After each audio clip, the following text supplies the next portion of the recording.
Assalamualaikum warahmatullahi wabarakatuh.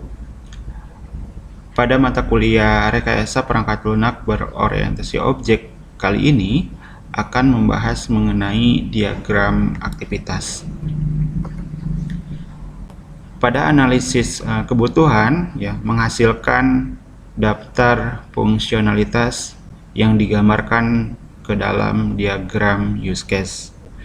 Kemudian dari diagram use case yang digambarkan dibutuhkan deskripsi use case untuk menjelaskan aktivitas apa saja yang dilakukan atau yang digambarkan di dalam use case tersebut.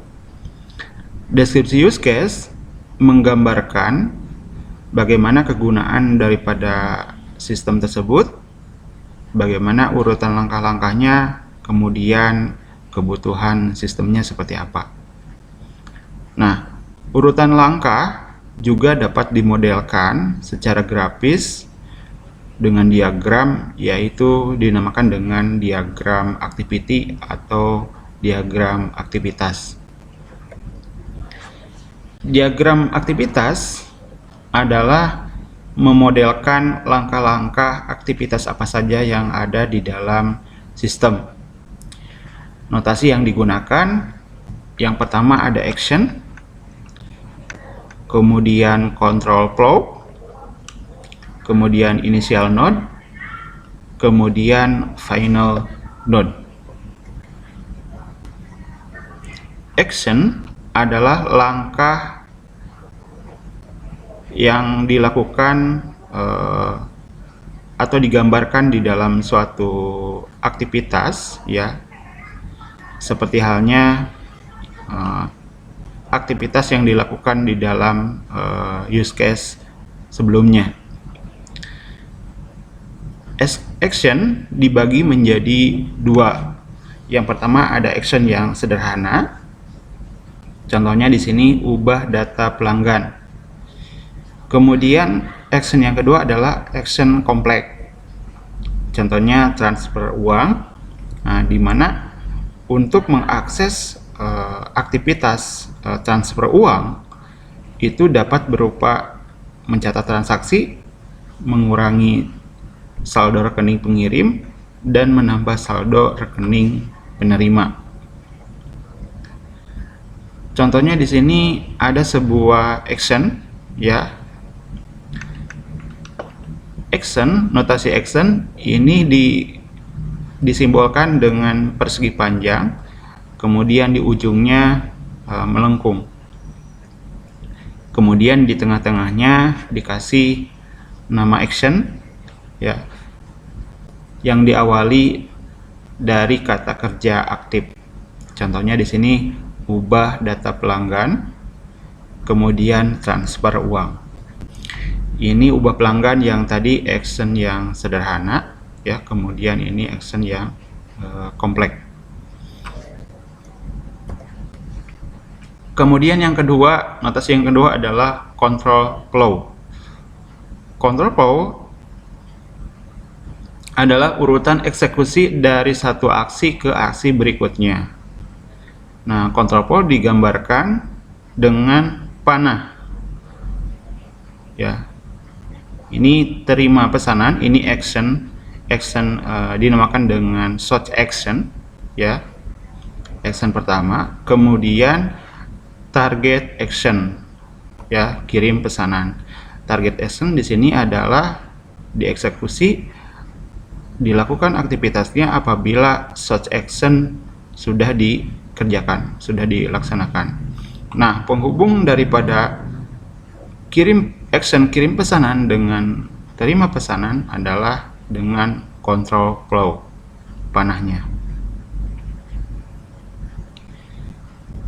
Nah, ada catatan, target action hanya dapat dieksekusi jika source action selesai dieksekusi, Jadi kalau seandainya source action belum dieksekusi, maka target action tidak bisa dieksekusi. Nah, ini ada contoh satu search action terima makalah dapat memiliki banyak action, target action. Di sini dicontohkan target actionnya review 1, review 2, kemudian review 3. Semua target action ini dapat dieksekusi, ya, baik review 1, review 2, dan review 3. Satu target action banyak search action, ya. Kemudian di sini rekap hasil review, ya, menunggu semua target action selesai dieksekusi, baik review 1, review 2, dan review 3, ya. Jadi search action, ya, menunggu semua aksi yang dilakukan oleh action review 1, review 2, dan review 3. Kemudian notasi yang berikutnya adalah initial node. Initial node ini digambarkan dengan sebuah simbol titik, ya, atau lingkaran, ya, lingkaran yang kecil. Kemudian di tengah-tengahnya hitam, dikasih warna fill hitam. Ini menandakan initial node adalah titik mulai diagram aktivitas dilakukan, ya. Ini digambarkan dengan lingkaran kecil, ya.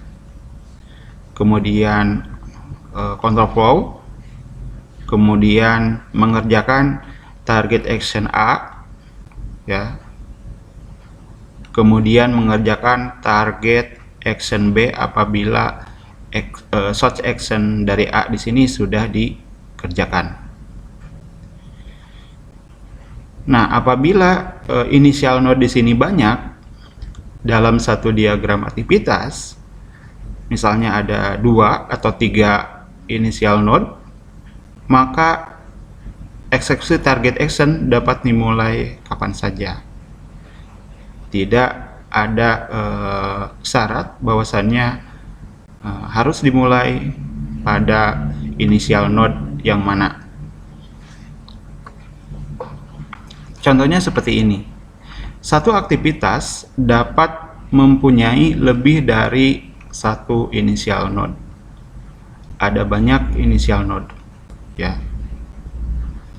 Dan eksekusi yang dilakukan tiap initial node ini tidak harus serentak, ya. Karena di sini ada 2, maka kedua initial node di sini boleh dilakukan, boleh dikerjakan, tidak harus secara serentak, ya.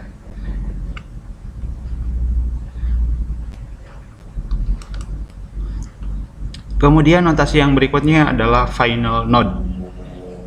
Final node adalah titik akhir eksekusi. Nah, final node dibagi menjadi dua jenis. Yang pertama, activity final node. Ini adalah akhir aktivitas pada diagram activity, ya. Jadi activity final node di sini adalah menandakan bahwasannya akhir daripada diagram aktivitas. Kemudian jenis yang kedua adalah flow final node. Ini adalah akhir eksekusi flow, ya. Jadi meskipun di dalam satu diagram aktivitas ada 2 final node, nah yang harus diperhatikan adalah untuk mengakhiri dari diagram aktivitas adalah yang activity final node. Nah, kalau seandainya flow final node ini belum dikatakan berakhir aktivitas diagram aktivitas tersebut. Contohnya seperti ini, ya. Initial node di sini ada mengeksekusi action A, ya. Kemudian selanjutnya mengeksekusi action B, kemudian mengeksekusi action D, kemudian diakhiri dengan flow final node. Nah, kalau seandainya eksekusi action D lebih dahulu selesai daripada eksekusi action B, ya, maka final node di sini, ya, ini menandakan bahwasannya sudah mengakhiri action flow-nya, ya, bukan akhir daripada aktivitas diagramnya. Nah, kalau seandainya action B lebih dahulu selesai daripada action D, maka action B di sini adalah dapat mengakhiri aktivitas walaupun action C dan D di sini belum selesai dieksekusi. Jadi yang harus diperhatikan adalah bahwasannya untuk menentukan action selesai adalah final node activity, ya. Ini ditandai dengan titik hitam atau lingkaran hitam, kemudian outline-nya warna putih, ya. Ini adalah final node activity. Kemudian flow final node ada lingkaran yang warna putih, kemudian di tengah-tengahnya ada simbol silang. Ini menandakan flow final node. Kemudian selanjutnya adalah percabangan dan penyatuan di dalam diagram activity. Flow dalam satu aktivitas dapat bercabang atau menyatu, ya. Percabangan ada dua. Yang pertama ada decision, kemudian ada fork, ya. Ini flow yang nanti akan berhubungan dengan activity, apakah bisa dilakukan decision atau fork. Kemudian penyatuan ada dua. Yang pertama ada merge, kemudian join. Yang pertama decision. Decision di sini memilih satu cabang dari beberapa cabang untuk dieksekusi. Contohnya, search action terima pesanan, kemudian ada syarat yang harus dilakukan, ya. Ada decision, ya. Apabila terima pesanan di sini sudah memenuhi atau tidak, maka ini yang nanti akan menentukan action mana yang nanti akan dieksekusi, ya. Kalau seandainya terima pesanan sudah memenuhi persyaratan, ya, maka action yang harus diakses, yang harus dilakukan adalah kirim pesanan. Otomatis kirim penolakan ini tidak diakses, ya. Ini tidak diakses. Kemudian sebaliknya, kalau seandainya persyaratannya belum memenuhi terima pesanan, maka yang diakses adalah kirim pesanan. Otomatis kirim penolakan. Otomatis action kirim pesanan ini tidak diakses.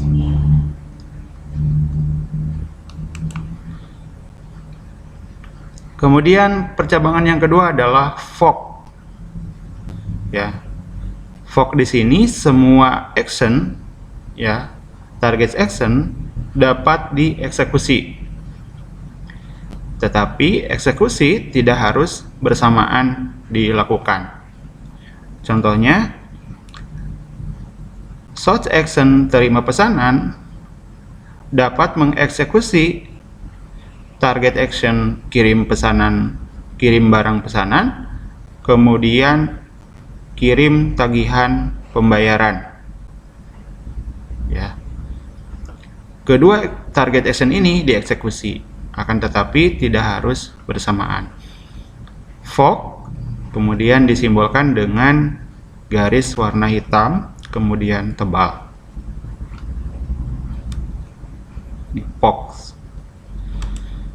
Kemudian selanjutnya merge. Merge di sini adalah penyatuan flow tanpa sinkronisasi atau tidak menunggu semua source action.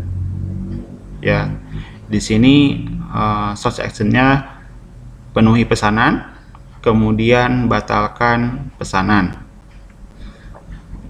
Ya. Kemudian target actionnya adalah tutup pesanan. Ya, ini sama dengan decision ya, simbolnya ya. Merge dapat dieksekusi 2 kali jika kedua source action selesai ya. Jadi ini bisa dilakukan 2 kali apabila kedua source ini sudah selesai dilakukan.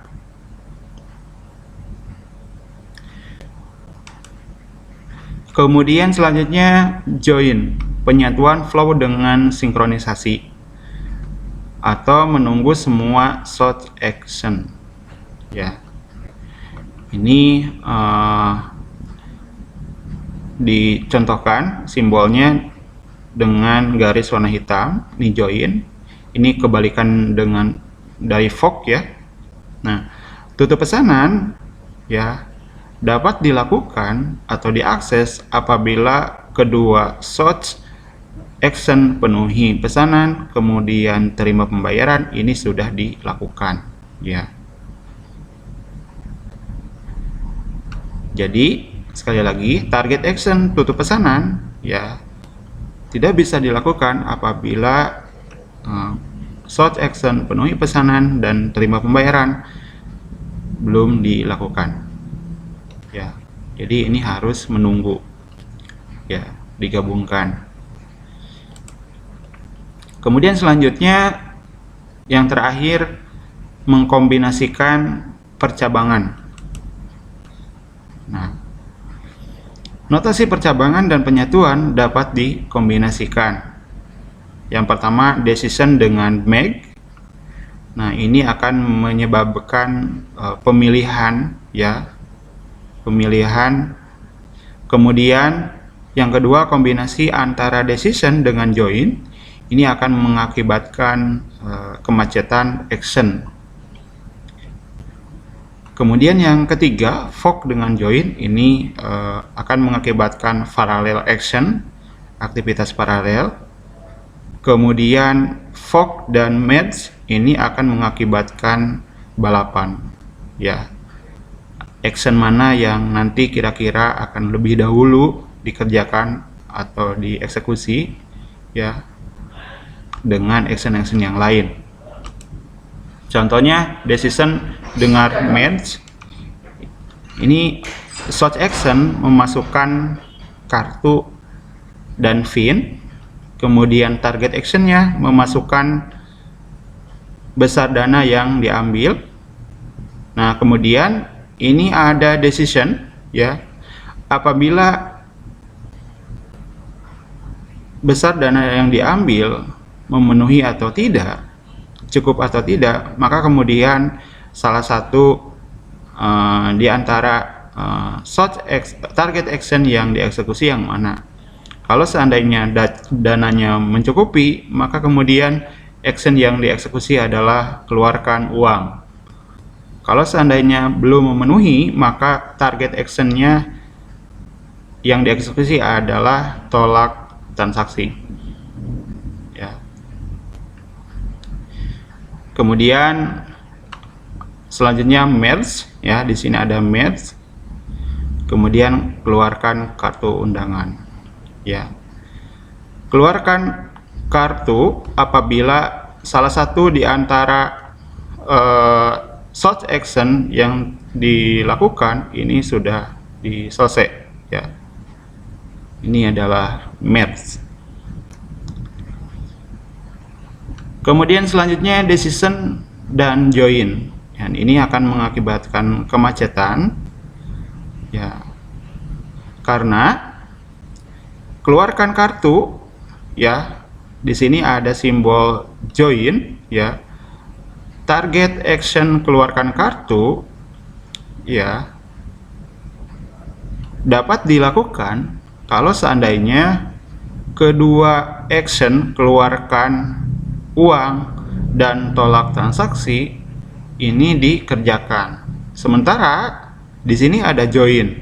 Karena join itu hanya salah satu yang diakses, ya, yang dikerjakan aktivitasnya, baik itu keluarkan uang ataupun akses tolak transaksi.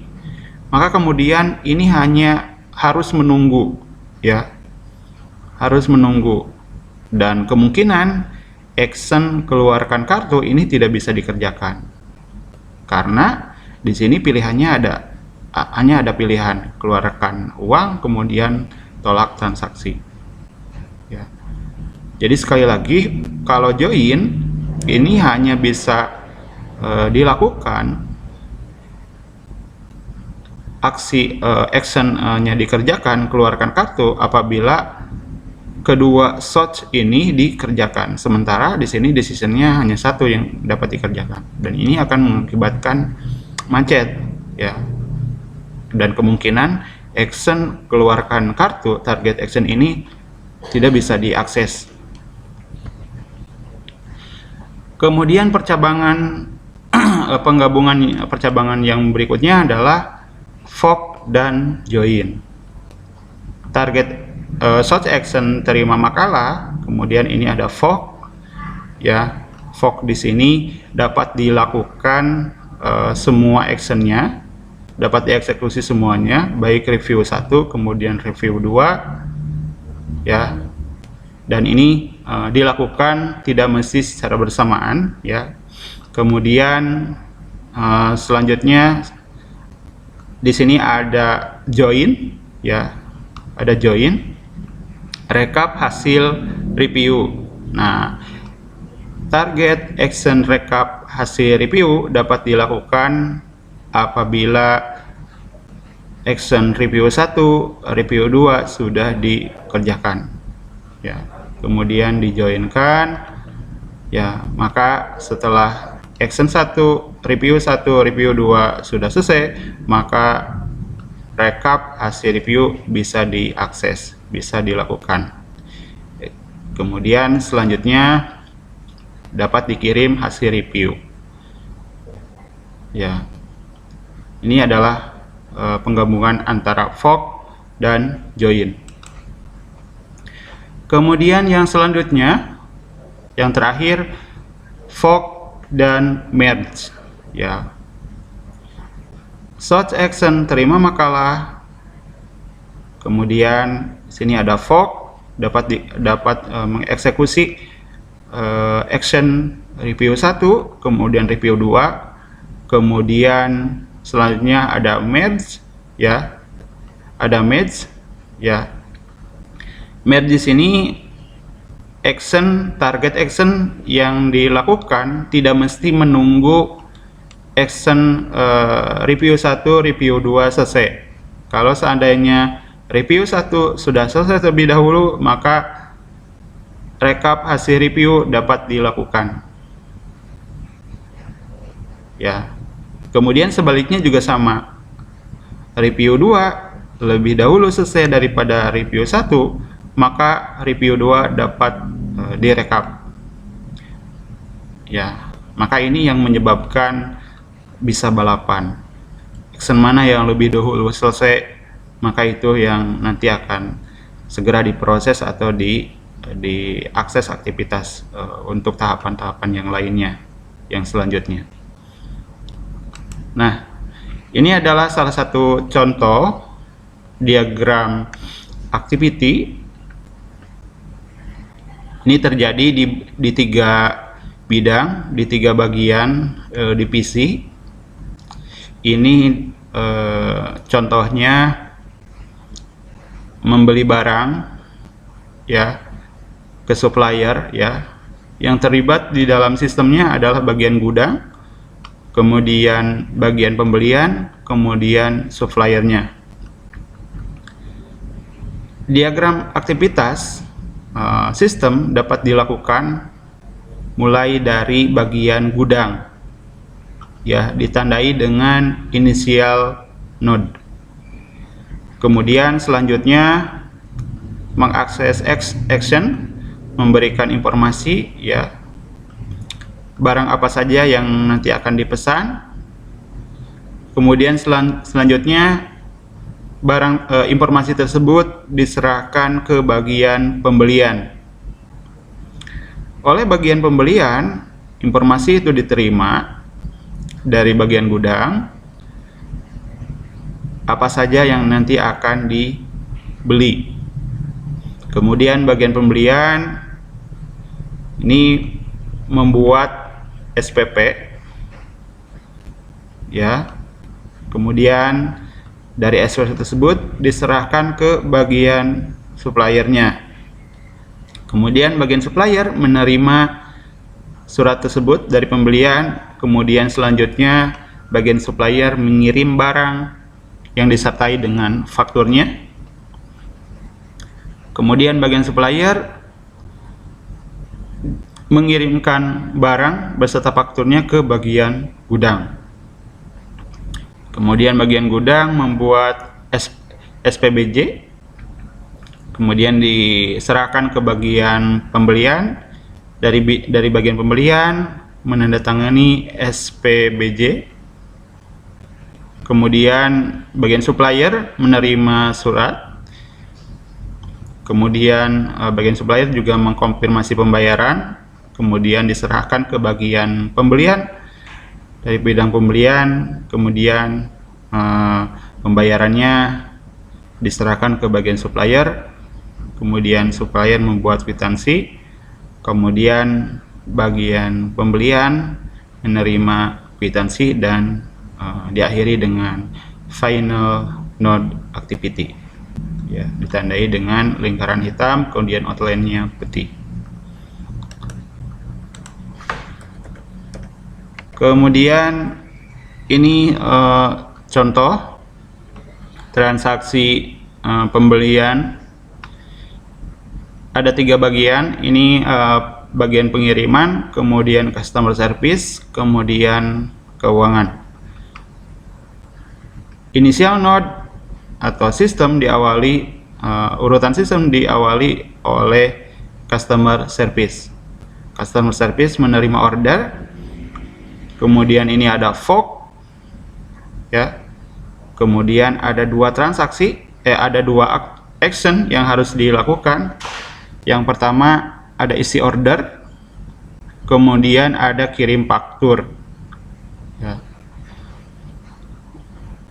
Ini boleh dilakukan salah satu, ya, tidak mesti harus bersamaan. Kemudian selanjutnya di sini kalau seandainya di pengiriman ada decision, ya, decision isi order, misalkan bagian pengirimannya ada jenis kilat atau jenis normal, ini untuk dipilih, ya. Kemudian ada merge, ya. Kemudian di sini ada join di bagian customer service. Nah, join dapat dilakukan kalau short actionnya sudah selesai dilaksanakan, sehingga bisa mengakses atau mengerjakan target action tutup order, ya. Jadi kalau seandainya bagian keuangan sudah selesai mengeksekusi action terima pembayaran, kemudian bagian pengiriman dapat memilih jenis pengiriman, ya, maka fork join di sini dapat bisa mengerjakan atau mengeksekusi target tutup order. Kemudian diakhiri dengan activity final node. Nah, itulah contoh daripada diagram activity. Demikian itu yang bisa disampaikan. Terima kasih. Mohon maaf bila ada kekurangan. Wassalamualaikum warahmatullahi wabarakatuh.